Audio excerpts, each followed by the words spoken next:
C'est vraiment pas facile de prendre la parole face caméra. Pourtant, il existe 3 astuces hyper simples à appliquer pour vraiment débloquer la situation et se sentir à l'aise devant l'objectif. Et c'est un créateur à succès que j'ai rencontré pendant un déplacement qui m'a donné ses conseils. On attendait l'enregistrement, je l'ai vu, et comme je le suis sur les réseaux, je me suis permis de m'adresser à lui et de discuter un petit peu. Le gars est super sympa, il me répond. Et il faut savoir que ce gars-là, il fait beaucoup de vidéos face caméra, d'une manière hyper simple et il est hyper à l'aise. C'est pour ça que j'ai commencé à aborder le sujet avec lui et je lui ai demandé s'il pouvait me donner 2-3 petites astuces.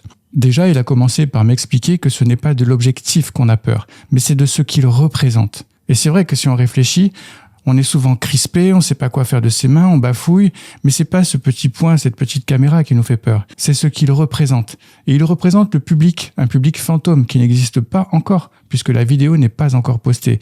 Mais c'est quelque chose de paralysant et qui nous bloque lorsqu'on enregistre nos vidéos. Donc pour parer à ça, il m'a donné 3 conseils. Le premier, c'est de s'occuper les mains. Et c'est vrai que tu remarqueras, quand on enregistre, on a du mal à savoir quoi faire de ses mains, surtout les premières fois. Donc, occuper au moins une main et idéalement les 2. Donc, si tu veux, tu peux tenir ton téléphone d'une main et ton micro d'une autre main ou d'un objet quelconque. Le deuxième, c'est de plutôt utiliser la caméra frontale. C'est vrai que c'est bizarre ce que je vais te dire, mais le simple fait de se voir, tu te sens moins seul. Si tu utilises la caméra avant de ton téléphone, tu vas voir un petit point. Et c'est assez troublant, surtout les premières fois.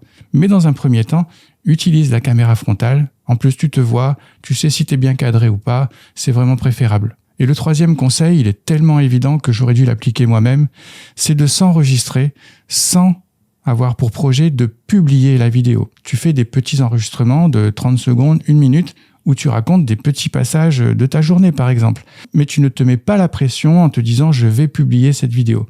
Ça va t'apprendre à être de plus en plus à l'aise, à t'accepter, à faire évoluer ton élocution. Et ça, j'avoue, je l'ai pratiqué, c'est hyper puissant. Voilà, si toi aussi tu rencontres des blocages pour prendre la parole face caméra, dis-le moi en commentaire. Et si tu connais quelqu'un qui est dans cette situation, partage-lui la vidéo, ça pourrait lui rendre service.